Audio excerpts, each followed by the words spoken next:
In the world of comic book storytelling, some tales are so massively important they require being told outside of their normal ongoing titles.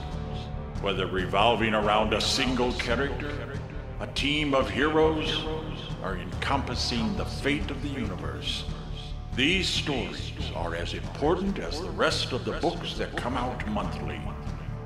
The following is no exception. Bridging the gap between comics and audio entertainment media, my Big Fat Poll List is proud to present a podcast mini-series.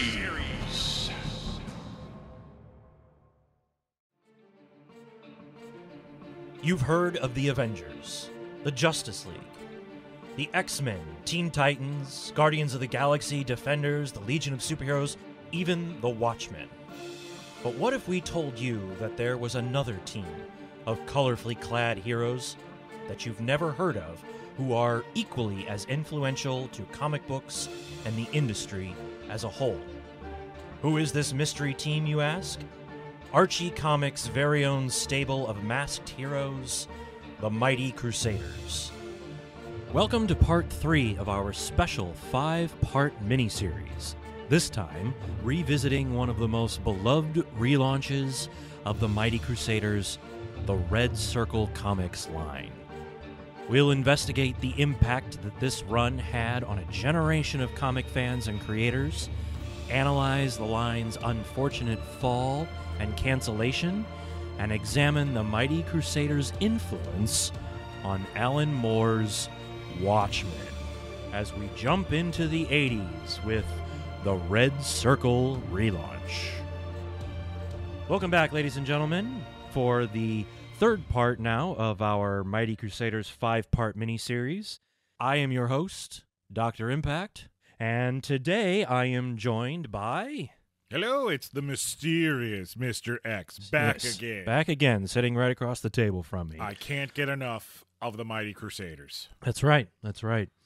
Now, before, when we were talking a couple of episodes ago, you had talked about your introduction to these characters. Yes, and it's all, I blame you. And yes, it was all my fault because fault. of the, now this stuff will all be fairly new information to you. But before we get into all of that, there is a little something that you and I think, should address at this point in time, since we are about to talk about the Red Circle line. Yes. I think this is a good time for you and I to begin to talk about our latest project in our, civilian guise, I guess? Yeah, I don't know what you would call it. Secret identities? I don't know. Yes, our Clark Kents, yes. Our Bruce Waynes. Yes. We are the founders of a film production company located in the Midwest, and we've produced a number of things, and including a feature film and a few music videos and what have you, but we are getting ready to make our first fan film. Yes. And it is a film that is called The Red Circle Investigations, a Mighty Crusaders fan film. Now, this will be the very first Mighty Crusaders fan film that's ever been made, as far as I can find. Mm-hmm. It fits, too, because whereas the Mighty Crusaders and these characters are responsible for a lot of firsts in comics, I feel like it's our responsibility to be the first to bring a Mighty Crusaders fan film to the world. Yes, I do too. And obviously we would not be working with the same kind of budget as Marvel Studios or someone like that. It's a fan film, guys. But by the same token, I've always wanted to originate something like this on film, both as a director and an actor, and I'm sure, Mr. X, you feel the same. Well, because there's no money in fan films. No. As a Right. career, there's no money in it. I mean, you can do Indiegogo campaigns, you can do fundraising campaigns to get the thing done, but you're not making any money. No. There's never been any kind of real reason for us to produce and direct a fan film until I think you early 2019. You'd had enough, and you were tired of these Crusader characters not getting their due. So you decided you were going to pull the trigger. Yeah, it really did come down to I was searching the internet and trying to find I wanted to watch a Mighty Crusaders fan film. I didn't care if it was on the Black Hood or the Shield or who it was. I wanted to watch one. Right. And I couldn't find one.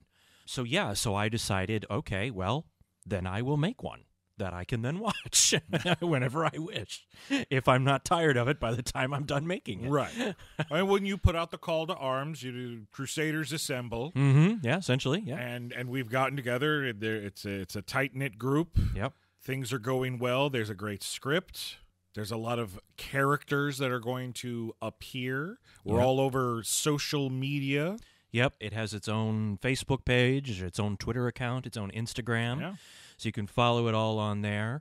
The official website will be launching shortly. Yes. Hopefully, we'll see, but hopefully by the time you're actually listening to this, the website will actually be up and live. That'll be great. Which would be awesome. We'll be able to share all kinds of behind-the-scenes photos and update videos along the way. We've already got images out there of the Shield costume, which has begun production. We have designs for some of the other characters. A couple of little spoilers for you here. We will be doing the Jaguar in the film. The female Jaguar. Yes. And maybe even the male Jaguar. Ralph Hardy. If you want to learn more about Ralph Hardy, obviously check out our previous episode. We'll go into detail on him in episode 2 of this miniseries that focuses on the Mighty Comics era. But we'll also feature a few villains. One that we haven't really overly publicized just yet. A few places here and there, but one villain that we will feature in the film is the Eraser. I will mention before, we get into anything there that we are going to take a few liberties with this. Obviously, you're listening to this podcast, you know that the history of these characters is very varied. Almost different in every iteration that has come out. Yeah. Yes, almost different every time. So they're unlike Marvel and DC. There is no one definitive iteration to pull from for a fan film. I mean, unless you're going to just do one on Red Circle, or you're just going to do one on Impact, or what have you. Well, we figured, why limit it? Why limit it? Yeah, and why limit the audience? We want all fans of the Mighty Crusaders to enjoy it. So we are picking aspects from every incarnation. Yes. But as a result of that, there are then a few liberties that need to be taken to explain things here and there. So the Eraser is in it. He will look recognizably as the Eraser. You'll be able to pick him out immediately, but he is a little different than the Eraser from the Mighty Comics and from what we're about to talk about in detail today. To see the progress on the costumes, to see the changes we are making for practicality purposes to characters like Eraser and Walter Whitney and others that will show up in the film, just be sure to follow us on our Facebook page at facebook.com/Mighty Crusaders fanfilm. And we will have this link for you in the show notes, as well as on our website at mybigfatpullist.com. But you can also get updates from us on Twitter and Instagram on the official Red Circle Investigations pages there, in which links to those will be included in the show notes as well on this episode. The Red Circle History. Before we really get into the history, I do want to kind of touch a little bit on where the world was at this time. Okay. And particularly for this episode, where the world of comics was at this time. Now, the Mighty Comics era had ended in the late 60s, and it was done. And everything kind of went dark for a little while. Marvel Comics started to really take over. I mean, DC's sales were down. Vietnam was becoming a thing, and the fear that was bringing to the world. The civil rights movement was in full swing by the time it ended. It was going into a very, very different time. And as we got into the 70s, comic books started to find ways to get around the comics code. Right, yes. And they started to find a way into doing horror comics, primarily. Even Marvel, specifically, was getting into it, with things like Tomb of Dracula, and then eventually Man-Thing, and Werewolf by Night, and Morbius, the living vampire. Yes, Morbius, the living vampire. DC had Swamp Thing coming in during that era. I mean, it was a very dark kind of horror-influenced period in comics then. And we were making that transition from the Silver Age into the Bronze Age, which I believe most people kind of consider the death of Gwen Stacy the beginning of the Bronze Age. I think that is generally what most people kind of look at as the snap heard round the comic industry, if you will. So that's right. We're going dark. Yeah, we're going dark, but only briefly, because then we'll make it light again. But anyway, and Archie was no different. So that was kind of the state of things, and people's eyes were opening up. We were getting away from the innocence of the 50s and 60s, and there was a much more cynical approach to things that was beginning here. And it was very evident in the Archie books as they began to launch a new line, a new imprint called Red Circle Comics. Okay. And the initial thought there was that they would get into the horror comic scene. Why not? Along with everything else. Yeah. Right, why not? Yeah. They started with, and they did crime stuff like Super Cops, I think, which lasted an issue or two. And, so they did other things that fell under the Red Circle banner. But they really kind of started it off with the Chilling Adventures in Sorcery, which lasted, I want to say, 5 issues. And it was basically like Tales from the Crypt. It was a horror anthology book. I like the fact that it started off with sorcery and chilling adventures, because they bring modern day, they've brought the chilling adventures of Sabrina, right, which you get from that title. I love how you can use the old stuff to accent the new stuff, right, to where there's a nice melding of the old and new. Unfortunately, that only lasted for 5 issues, and then they changed the title. They changed the title just to Red Circle Sorcery. Yeah, because that rolls right off the tongue. Yeah. We will show you a few of these on the website at mybigfatpulllist.com, but we'll toss a couple of pictures up. We'll toss a few pictures up, but I've brought a few here just to show Mr. X, and some of the artwork inside is very good and very reminiscent of 70s horror and very atmospheric, lots of shadows. They're really well done. I think it only ended up lasting a full 11 issues by the time it was done. How long did Sorcery last? 11 issues. Total. Just 11, okay. From Chilling Adventures number 1 through Red Circle Sorcery number 11. Yeah. Okay. So 11 issues total. At the same time that they were doing that, a Mr. Neil Adams was hired to come in and do a story on the Black Hood. And they were going to try and bring the Black Hood back. Now, the story never saw print. Well, that's sad. At least not at that time. It did see print years later. Oh, okay. But at that time, it ended up being shelved. They spun their wheels a little bit, and at one point, there was even talk of trying to bring back the Mighty Crusaders and team them up with the now defunct Thunder Agents. Oh, wow. Okay, the Thunder Agents. Yes, from Tower Comics. It's funny, the Thunder Agents often, from this point going forward in the Crusaders' history, the Thunder Agents consistently come up in conversation. If Marvel and DC are at odds with one another as the big two, on a much lower level, you almost have Tower and Archie. You almost have the Crusaders and the Thunder Agents. Okay. In a sense, even though they never have teamed up, because that project ended up not happening. It fell through. Instead, what happened was, in 1978 or 1979, one of the two, Archie Comics started putting out digest collections, like they do for their Archie stuff and their Betty and Veronica stuff, but they started doing it for the Archie teen heroes, Pure Heart and those characters. And in the second issue of that, they did reprints of the old 60s Mighty Comics stuff in digest form. Oh, okay. But the catch was that it had an all-new original Black Hood story by Gary Morrow that fills the book. It's kind of split up about 3 or 4 pieces throughout the book. So you get a little bit of the Black Hood story, and then you get a reprint of the first Catgirl, and then you get a little bit of a Black Hood story, and then maybe a reprint of Jaguar, and then a reprint of Hangman as a good guy or whatever. And then so that's how they kind of were trying to bring it back. The Black Hood that they did in there was no longer Kip Berland from the 40s. He was now his nephew, I believe it was. And so a legacy character. A legacy character, yes. So it was connected. Okay. It was all right. very much connected to the old stuff. I dig that. He was a legacy character whose name also happened to be Kip Berland. No, not even a junior, even though it was a nephew? No, just Kip. Yeah. But I don't think he was Matt, because the old one was Matt Kip Berland, and they called him Kip. All right. I think this one, I believe his name was just Kip. I want to say. I could be wrong. And that's how you get away with it. I guess so. So this guy in the story, he ends up going to visit his uncle, who's an older man.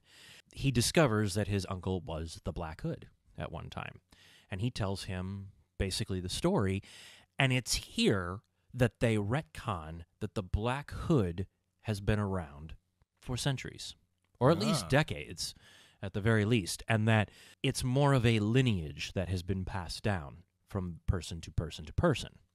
And so Matt was just the most recent to be the Black Hood. Gotcha. Okay. At this point in time, if I remember correctly, I want to say that Matt was killed at some point, and Kip ends up trying to take over that persona. But that comes later. As of right now, he just passes the hood on to Kip, and Kip becomes the new Black Hood because he's younger and he's more fit for the superheroine is a young man's game. Kitty. But he's changed now. He's not he doesn't look the same. He doesn't wear the same costume. Now he's wearing all black leather. All black leather jacket. I don't know if it's black leather pants or jeans, but they're dark pants, whatever. Boots. He rides a motorcycle, and the mask is different. The mask is no longer the black superhero mask. Now it looks like a ski mask. Okay. The only problem with changing the mask, is that when Matt is telling him the history of the Black Hood, they show flashbacks of previous Black Hoods. They're all wearing something that resembles the ski mask. So they've retconned the old superhero mask completely out, and that's gone. But that's really where the next relaunch starts and kind of stops. It kind of stalls out after that. Oh, wow, okay. I don't know if it was a small print run or what, but it didn't quite take off until in March of 1983, Red Circle Comics successfully relaunches the Mighty Crusaders with Mighty Crusaders #1. And this is a direct continuation from the Mighty Comics stuff. Oh, okay. It does continue. The continuity doesn't always add up correctly. There are certainly questions, and there's retconning that happens throughout. But it does continue. In fact, the new Shield that is in this run is Joe Higgins. And we have now explained that sometime in between the Mighty Comics and now, his son, Bill Higgins, that Shield, was able to free him from being in stone. In a statue. Yes, caused by the eraser, which itself was all retcon and retroactively done back in the 60s. So now we're retconning that and saying we're retconning the retcon. We're retconning the retcon. Oh, wow. Yeah, and so now Bill has freed him, and now doesn't want to be doing this anymore, and so he's going to go off and live his own life. And I want to say that that's the last we ever see of Bill, ever, I think. Wow. And from this point on, it's Joe. It's Joe Higgins at this point. Oh, my son, such a disappointment. and now he is Captain America, because now he's a man out of time. Yeah. Because now it's the 80s, but he is the Joe Higgins from the 40s. So now we have completely gone the opposite end and copied the copy. Wow. God, I love comics. I know, right? But yeah, they actually launched with a whole line of books, not just the Mighty Crusaders, but they launched Black Hood had a book. They relaunched Blue Ribbon Comics, which was an anthology title. Sometimes that book had reprints of old stuff, and sometimes it had new stuff. Sometimes it was 2 or 3 stories in one. It just depended on the issue. Comet, Fly. So confusing, he's gone back to Fly. He's gone back to Fly, yes. I guess I should mention that. We have dropped the Fly Man hyphenated name. Fly Girl, however, is still around, and she is still a feature in the Fly books. Although, at this point, she no longer wants to be a hero. She keeps getting drawn into things. And, think about it, too. This is 1983. This is the early 80s. The storytelling here is very different from the Mighty Comics stuff. Well, yeah. Where, they're very much mimicking the DC Marvel style of that time. You've got heroes that don't necessarily want to continue being a hero because that was a thing. Right. Yeah, the late 70s, early 80s was all about the reluctant hero. It was. But the most interesting thing that they did do with this is they brought Lancelot Strong back. Oh, okay. So not only do they bring him back, but they call him the Shield, finally, on the comic covers, even though they have Joe Higgins. So as they're dealing with storytelling techniques of the era, they're now also dealing with the fact that we have two shields. What ends up occurring is that Lancelot ends up working more for the government. He ends up being more of that version of the Shield as a soldier, whereas Joe Higgins, he's a man out of time. He doesn't have any place to go. He's a little bit more lost and kind of wandering kung fu style or, nomad style, wandering around trying to find a place in the world. So you have these two shields, one that's kind of sanctioned and one that's not. And they play into that. They don't play into it as well maybe as a Marvel book or a DC book would, but they do dwell on that for a little bit. Right.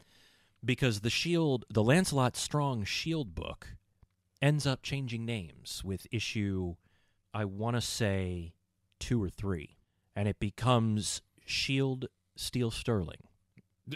As the first half of the book is focused on Lancelot Strong, the second half of the book is focused on Steel Sterling. That lasts, I want to say, an issue. And in that issue, Lancelot Strong is killed. By whom? Oh, I think he fell into a pit, if I remember correctly. I think he falls into a pit of some fire or something, yeah. And then the book from then on gets retitled Steel Sterling, and then it's his book. He takes over. So I don't know, maybe Steel pushed him into it. I don't know. So was the Steel Sterling book still a government agent type thing? No, because Steel Sterling now has been reworked to be an actor and a stuntman in Hollywood. And so he's still a hero, but his whole book seems to be a focus on trying to get the next film job. And then I think after an issue or two, he finally gets this big movie. And then the whole series becomes about the promotional campaign across the country as he's making his way to California to shoot the film. That becomes the book where Archie and Red Circle were able to get heavy-handed with things. That's where they try to take on social commentary. They tried to do hard-traveling heroes. Green Arrow, Green Lantern stuff. Oh, okay. Yes, they deal heavily with drunk driving. They deal with racial issues. And drugs. Acceptance, yes, all of that kind of stuff. Yeah, that becomes... No, I'm asking if you had some. Oh, I do, yes. Would you like some? Sorry. Yeah, that becomes the book where they try to attempt to do that stuff. And you know what? I don't mind that type of stuff as long as I'm not being beat over the head with it. Right. Now, while that's going on, you do have the primary books. The two primary books, which are the Mighty Crusaders and The Fly. Those really are the books that drive the Red Circle launch. Okay. The issue is that it's very difficult to figure out a continuity between them. Oh, God, I hate that. Now, for fans, for anyone that's listening, I have taken the time to figure out a reading order and a continuity for the Red Circle era. We will include that on the website at mybigfatpulllist.com. It doesn't always make sense. I will tell you that now. It is very difficult to create a chronological reading order of this stuff because they were not as on top of continuity as someone like Marvel or DC. They were better at this time than they were in the 60s, but they were not quite on top of it. It ends up being a case where a book like Blue Ribbon, you actually have to read out of order. Because there are certain issues that take place at different times. Right. And that's your danger of having an anthology book where it's not always new stories. Right, Sometimes you've got reprints coming in, too. Well, in some of those reprints, issue 5 of Blue Ribbon Comics, Volume 2, is a reprint of Double Life of Private Strong, #1, from 1959. Okay. which is great if anyone wants to read Double Life of Private Strong, but you don't want to drop a couple $100 on a decent copy. It's hard to get those 2 issues. Because it's hard to get those, right. You can find a copy of Blue Ribbon Comics number 5 from Volume 2 for probably $1 or $2 if you wanted to read that Kirby Lancelot Strong stuff. But it sits in issue 5 in Blue Ribbon. Well, if all of this is connected to the earlier stuff, then technically it goes first. Technically, it should have been in Blue Ribbon Comics number 1. Right. If you want to go chronological. So putting a reading order together was a little difficult, and some of it doesn't quite line up correctly, but we will include that on the website. You're welcome. Yeah, you're welcome. It's the first time that you can really do that with these characters. One of the major things that they also did in this line was giving the Comet a 2-issue series. Okay. Where they really retcon the origin quite a bit. They really retcon his whole story, in fact. So before I get to that, I do need to mention that in the Mighty Crusaders' first 3-issue story arc of the new book, where they go up against Eterno and, of course, the Brain Emperor, because it always has to be the Brain Emperor. Yep. The comet that you see in that book is the comet with the rainbow helmet. It is the one from the Mighty Comics era. Okay. By the end of the 3-issue story arc, he has gone back to his spaceship that he has. He has this floating satellite spaceship that kind of acts almost like a temporary headquarters for the Crusaders. Okay. He goes back there because his suit is destroyed, and he puts on an old suit, which is the old suit from the 40s. Ah. The blue with the stars and the red and the visor. When you get to his book, you learn that it's always been the same comet. They retcon the whole thing and say that when he was shot protecting his brother, who would become the Hangman, right, his spirit or his energy or something dematerialized because of what caused him to become the comet, I guess, and he ended up being taken to the planet Altrox to become their savior, and he lost all of his powers there, but then he became a part of their world and forgot who he was for a while, and then now he's come back. But now that he's back on Earth, the gas that's created him is coming back, and it's building him back up again, and he's turning back into the pseudo-wrathful comet from the Mr. X is giving me a look right now like he can't really follow what I'm saying, and part of that is because this retcon was kind of a mess. Brain hurt now. Yeah, but what it did do is it did say that it is John Dickering. It is the original comet. It has always been the original comet. So for anyone that is fans of the old stuff, he's back. You know what? I could have fixed that easily had I been old enough to actually write at the time that these comics were out. It's the early 80s, so I'm, in the single digits in life. Right.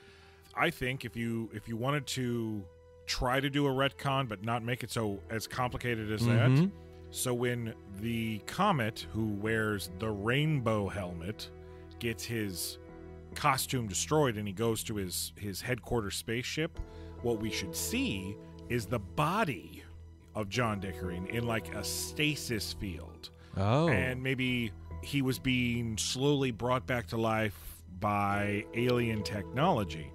And since this suit for this alien comet has been destroyed, maybe the timer goes off and, hey, Dickering's done. Hey. And he's alive. Dickering's done. And he's alive again, or he's conscious again, and he gets to go back down on Earth and take up the comet in his old costume. See, there's a retcon. That would have been a little bit easier to deal with. Well, apparently it didn't do so well because if you look at the covers, issue 1 is issue 1 of 6. Oh. Issue 2 is issue 2 of 6. There is no issue 3. Or a 4, 5, and 6, for that matter. It never made it past issue 2. Oh. Sorry, comic. Yeah. It never quite made it past that. Similarly, the Black Hood, who had his own book, and I don't know, maybe this was always intentional because it doesn't say anything on the covers, really. There are only 3 issues of the Black Hood book, which shares stories with the Fox. Now, the interesting thing here is that early introduction of the Black Hood from the Superhero Comics Digest in 1978, that story is reprinted in his book. in his 3-issue miniseries. Okay. So if you missed that book, you can still get it. It's in there. As well as, I believe, one or two of the issues, I think, has part of the Neil Adams stuff that never got published before is now published there. It's either in there or it's in an issue of Blue Ribbon later. I can't remember which, but one of the two books reprints the Neil Adams stuff. So it does get printed eventually. Good. But the best thing about the Black Hood books, I mean, they're good books, and you know the art is very, very good and very realistic for that era and very detailed. But the best stuff about it is the Fox backup stories. At this point, the Fox, they've started taking him into a darker crime, mystery, noir style. Still the same outfit, the kind of all black. Still the same outfit. Depending on who's drawing it or who's doing it, sometimes he has the yellow fox emblem on the chest. Sometimes it's just all black like the Black Panther. Okay. It just depends on the artist. But the best thing about these books is that the great Alex Toth does the art. We'll put up some of Alex Toth's Fox art on the website so that we can share it with you. I'll show Mr. X here, Alex Toth. It's a very Chris Samney style, almost Bruce Timm-ish style, but with a darker slant to it. A more noir slant than even Bruce Timm stuff does. Right. Now, I've seen some more, and I guess they're not necessarily considered modern, but the Fox actually had a miniseries in the 2000s. Yes. And that costume, at least the headpiece, looked a little bit more animalistic, not flat out like, oh, that's the head of a fox. But this is very smooth. Yeah. Depending on, there were 2 miniseries that were done at that time. Depending on which one it was that you had read, one of them takes a lot of influence, style-wise, from that great Alex Toth stuff from the 80s. Which I guess now it's gotten to the point where people kind of consider that to be the look for the Fox, that Alex Toth kind of approach. It's sad that it only lasted those 3 issues because his Fox stuff was great, and his Black Hood covers, he does the covers for the Black Hood. They're great, but it's Alex Toth. What do you expect from someone like that? The book starts out really, really good. The whole line starts out really good. The Fly has backup stories that are on the Jaguar, and it starts to dive into the Jaguar history. They start to actually develop why the belt does what it does, why the Jaguar is who he is. And is the magic word to activate the Jaguar powers the Jaguar? I believe it is still the Jaguar, and I believe the Fly still says the Fly, although I'm not sure if he has to say, I wish I was the Fly. I think he might just have to say the Fly now, if I remember correctly. It's been a bit. No, apparently now the belt, it comes from some sort of god-like creature, almost. The name I cannot pronounce. It begins with a T or a V. It's a weird name, but it's some sort of Incan, Aztecian, Peruvian, mythological, whatever. Gotcha. That bestows powers on the Jaguar. Yeah, right. But it's really good, and the art, at least in the first 2 or 3 stories of the Jaguar, is spectacular. It's got a very horror vibe to it, even though it's the Jaguar and he's a hero and it's tights. And it doesn't necessarily lend itself to that horror angle. It really does feel like a horror superhero book at that point. And it's an interesting view that tends to kind of go away as the Fly series goes on. And it kind of goes back to just being more of a superhero thing. But the early ones are really good. So it starts off really, really strong.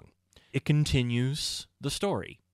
Maybe not perfectly, but it continues what was going on before. By 1984, they decide that they're going to try to jump into the world of action figures. This was a company that they teamed up with called Remco Toys. I don't know if they've produced anything else over the years. I don't even know if they're still around today. Who knows? Name doesn't ring a bell. Yeah. Up until this point, the only thing that they had done toy-wise, there was a board game years before in the 60s. Other than that, the Mighty Superheroes board game that didn't take off or do anything. This is it, really. They did 8 characters, 4 heroes and 4 villains, and they look like He-Man toys, sort of. They're not sculpted well. They're a little. In fact, sometimes if you look at them and you don't know what you're looking at, they might look like Marvel knockoffs, like dollar store toys. Kind of thing. Yeah, they unfortunately don't look great unless you're a huge fan. I think they look awesome, but objectively, So what they did was they did Joe Higgins' shield. They did original Comet with the visor. They did the Fox and the Web. Okay. Those were the 4 heroes. The 4 villains that they did were the Brain Emperor, of course. Of course, yeah. The Eraser, and then 2 brand new villains that they had never done in the comics before. One called Buzzard and one called Sting. These characters were then introduced in a later issue of Mighty Crusaders to try to cash in. By the time the toys had come out, they thought, well, let's put them in the book and try to connect them, and it wasn't enough to sell the toys. Yeah. They're out there. I suggest to anyone to check them out. We'll put a couple of pictures up on the website along with the other stuff that we're putting out. It was around that time when things started to take a dip. They started to take a dive. Deadlines were not being met. Books were not coming out on time. Initially, they had tried to do something where it would be on comic racks because so many comics were going to comic shops now. And this was an attempt to get kids into superheroes and comics via a comic rack, but there was never any kind of consistency. Yeah. And no one was going to comic shops looking for the Mighty Crusaders. Sales really started to kind of dwindle, and at the same time, Archie was going through some executive and editorial changes as well. All of this ended up getting them to change and drop the Red Circle thing completely. They were no longer known as Red Circle Comics. Now they were just known as the Archie Adventure Series. They even tried a few things where they tried to create new characters to try and get more interest from more people. Right. They created another female character, which the Crusaders always are in badly need of more female characters. It is a sausage fest in the Crusaders headquarters, and it always has been. Well, correct me if I'm wrong, but the only 2 that are popping to my mind are Fly Girl and Cat Girl. Yeah, and Cat Girl is questionable. Yeah, because she goes, well, she was flip-flopping back and Right, forth between being a villain and being a lovesick stalker. Right. And then dipping her big toe into being a hero. Right, before she didn't get a chance to do it anymore. Right. Yeah, so they created a new character in the Mighty Crusaders book, Darkling. Darkling is never explained. In this run of books, they never explain who she is, what she gets her powers from, anything like that. So she just shows up and she's there. She shows up to help them, and she ends up becoming the Crusaders' answer to the Scarlet Witch, essentially. She's very cool. I always like her when she shows up, and she's a mainstay member of the team for quite a while. But they just never explain what her deal is.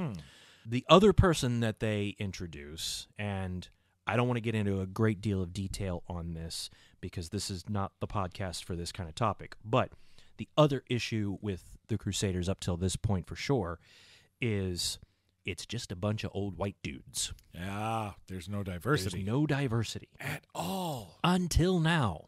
Oh, okay. Until they create Doc Reeves for the Mighty Crusaders run, who doesn't really, they don't use him. He seems cool. He seems to do all of their tech stuff, but he seems to be just essentially like the mechanic that takes care of things for them. And sometimes he goes out on missions with them, but he doesn't do anything. He just stands there. There have been issues where he doesn't say anything. He's in the whole book, but he just stands there behind them and not doing anything. Wow. Hell, even Alfred and Jarvis have gotten their hands dirty and not just motor oil. Yeah.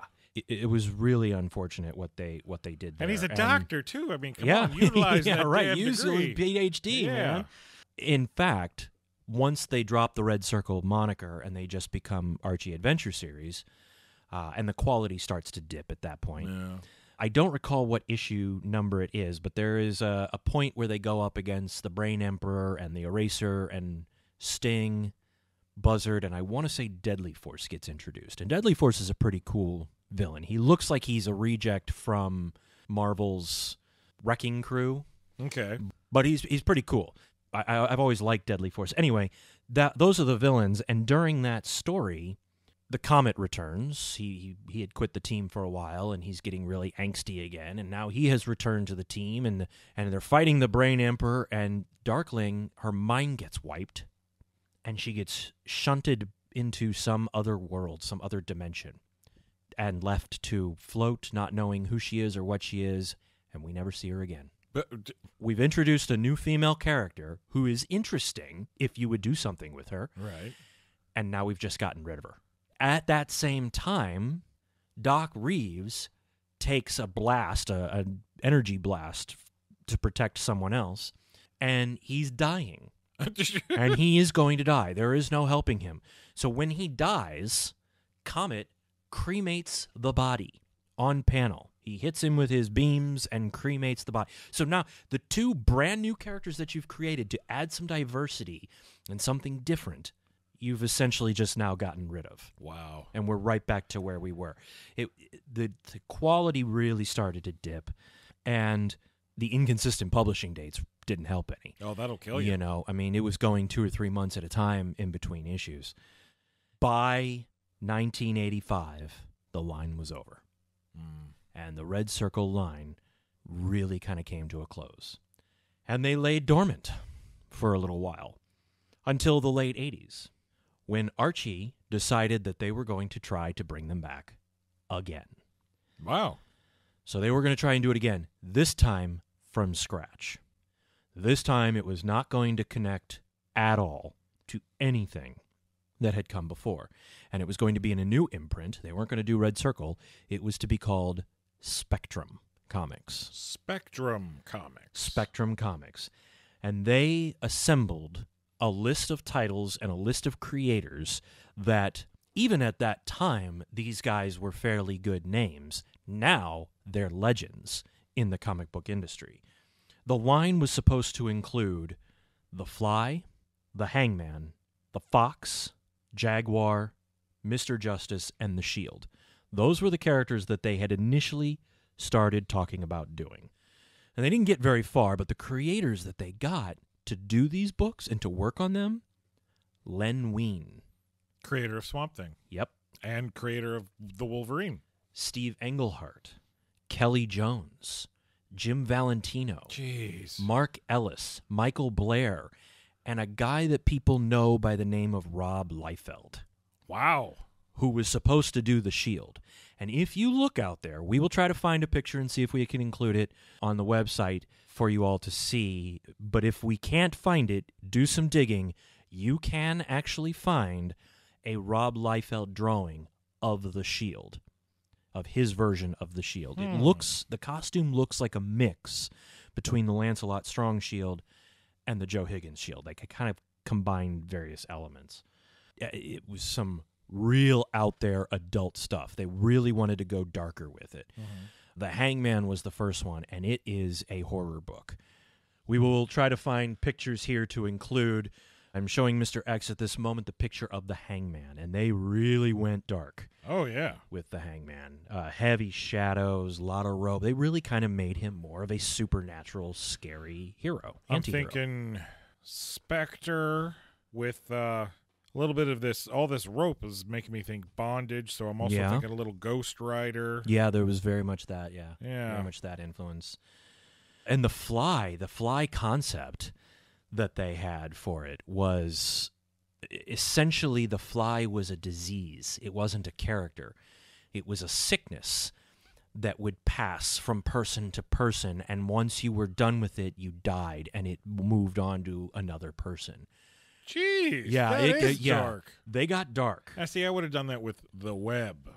Yeah, you could do that I with still that, think The Fly needs to be some sort of a hero. Yeah, he's your staple. Yes. Oh, I mean, he's your Spider-Man. He is. So yeah, keep him he that should way. be the big guy. Put him in the black suit if you want to, and yeah, sure, do that and story. Do the black suited The Fly Man. Or that would actually be pretty cool. Yeah. That would actually be pretty neat. They did, I think, make issue 1 of the Hangman. They did finish it, but it never was printed. Never saw print, huh? Never saw print. Archie Comics got cold feet because it was so dark. And initially, the fans went nuts, from what I hear. I think fans just went crazy. And the initial orders were ridiculous. It was something insane, like 400,000 copies or something like that. It's crazy how much was initially ordered for the book. But once they saw Kelly Jones' work on the Hangman, they were like, nope, this is done. We're not doing this. Jeez. This goes against Archie Comics. And the whole thing fell apart. It all got canned. Now, at this time, original MLJ creator Louis Silbercleat, his son, Michael, was running the company. Yeah. He was the one that was trying to spearhead this launch of Spectrum Comics. And it obviously didn't even happen. So the whole plug got pulled. It was not long after that, though, that Michael got a call from DC Comics.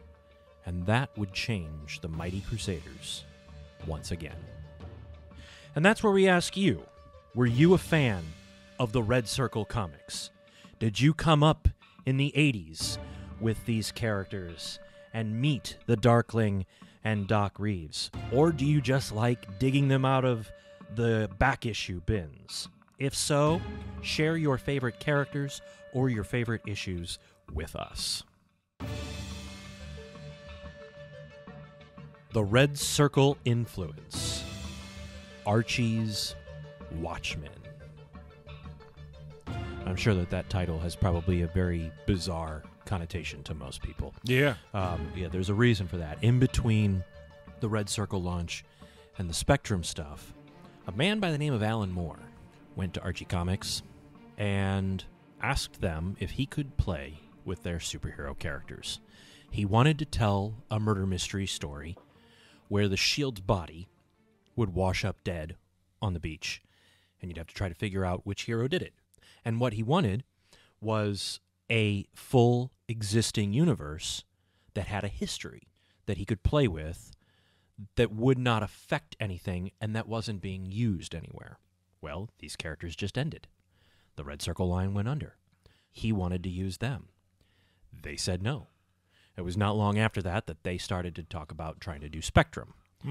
So the fact that Alan Moore comes along and wants to do an adult-oriented type of a story with these characters kind of spawns them to come up with that idea. Yet they don't have the backbone to be able to pull the trigger. To follow through.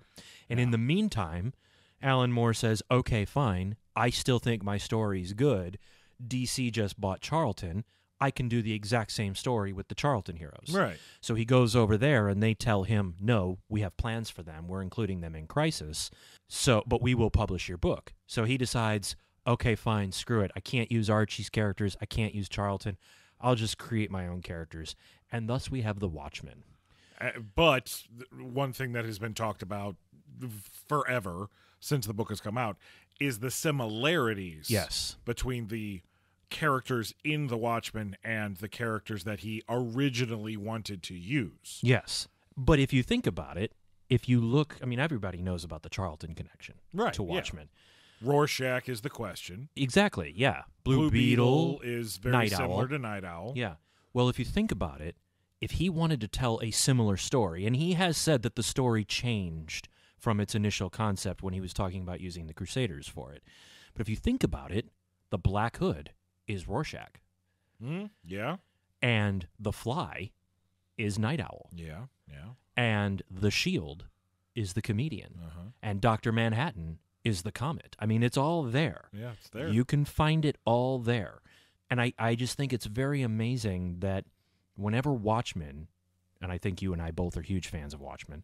Both the book and the movie. Yes, I enjoyed the movie too. Yeah. Very much so. I think it's amazing that everyone talks about its connection with Charlton, which they should. Yeah. But no one ever talks about how it was actually the Mighty Crusaders that started the whole Watchmen thing. Yeah. Probably the single biggest influence that these characters have had on the comic book world since the creation of The Fly, I would say. Yeah, I'd agree. Outside of that, there's not a lot that they influenced in this run. They were more influenced by other comics. They tried to steal various different ideas. They tried to copy Marvel and DC. Yeah. And well, what's popular? Right, Okay, well, let's do that. Do that. Right. So, unfortunately, while the Red Circle line is very well known, and oftentimes these characters are now referred to as the Red Circle heroes, I don't know why they're referred to that and as not the Mighty Heroes or any of the other incarnations. For whatever reason, the Red Circle moniker stuck with them. And yet, they didn't last that long. Certainly not as long as the Golden Age run lasted. And I don't think anywhere near as long as the Mighty Comics. I think there's only 55 issues in total. And that's if you don't count the Red Circle horror stuff, if you just count the hero stuff. Could you just imagine an alternate universe out there somewhere where Archie is visited by Alan Moore. Alan Moore says, I want to do this. They say no.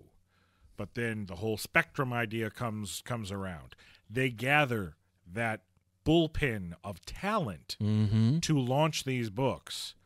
And instead of cowering out, they launch, and it changes everything. Mm-hmm.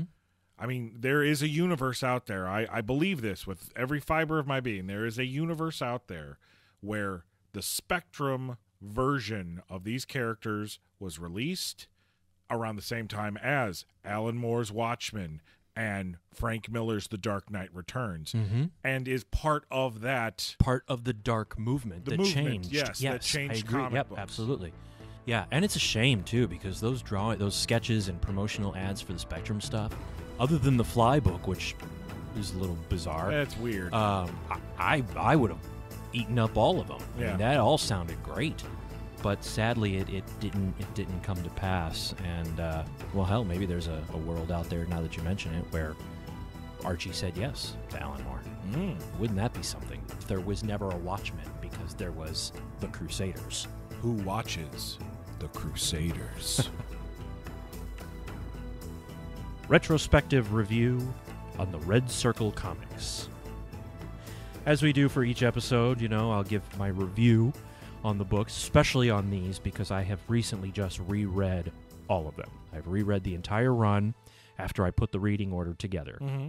And are you missing any issues from this era? I am missing 2 issues of the Mighty Crusaders that, fortunately, I was able to borrow from my co-host of the previous episode, Monster Kid. Oh, okay. Who had those 2 issues. So I was able to read them, but those are the only 2 I'm missing from this run. Not for any reason other than I just haven't gotten them. They're easy to find. Right. So, yes, so to start off, how do you read them?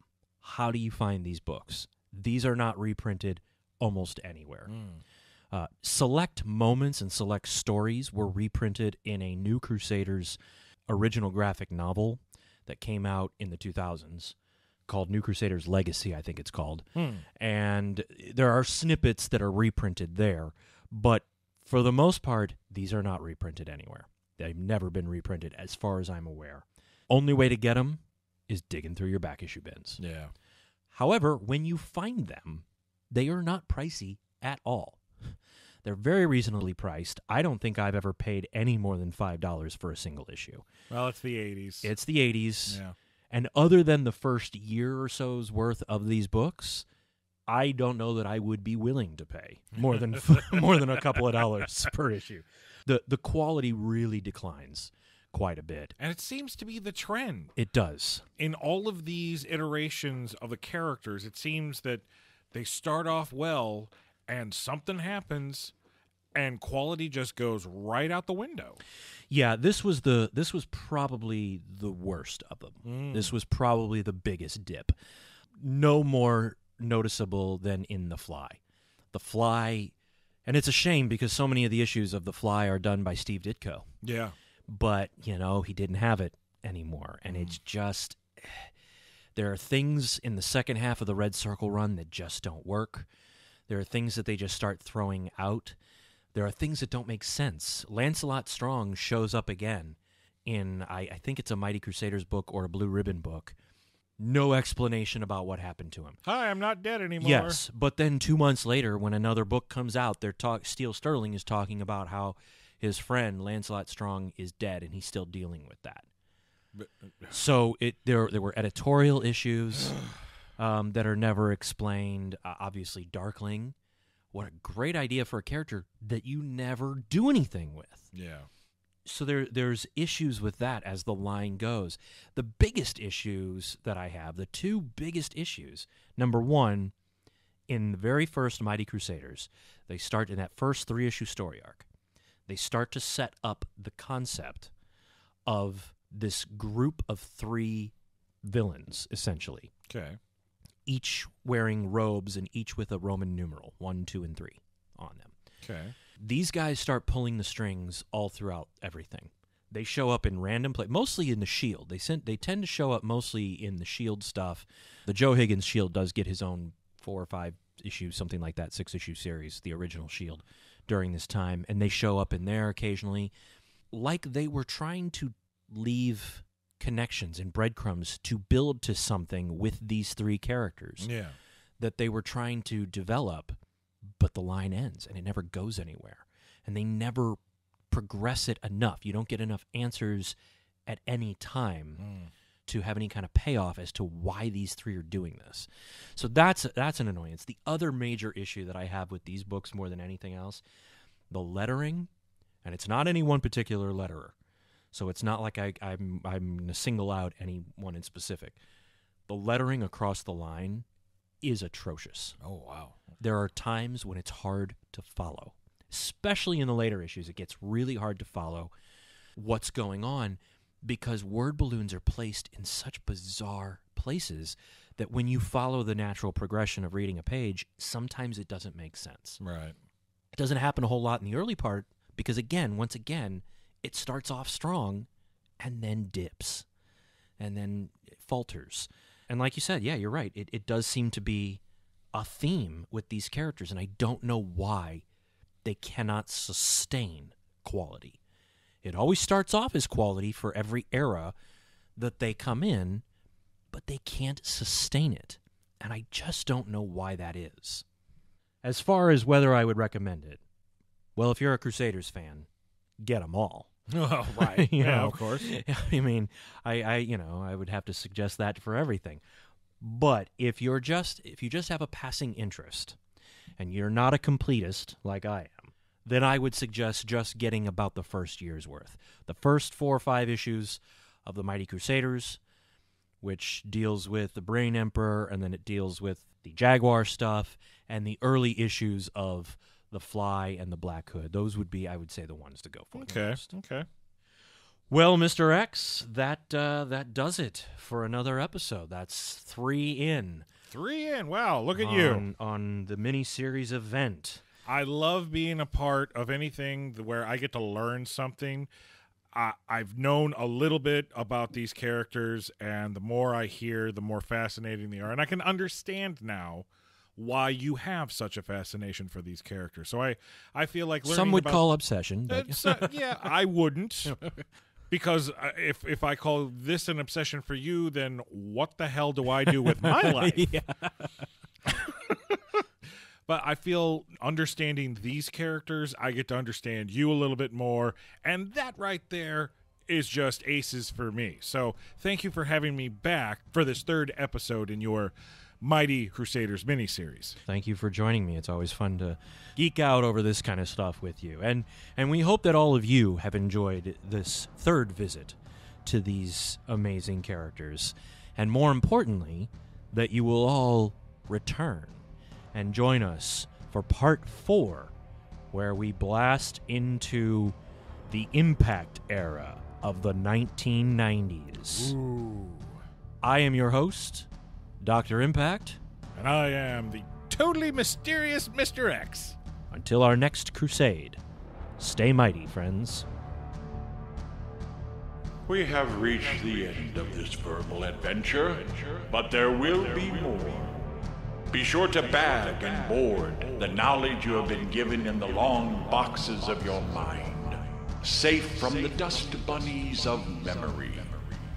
Visit mybigfatpolllist.com for all of their 4-color content and follow their social media pages to stay informed. And remember, the secrets of the universe are between the panels.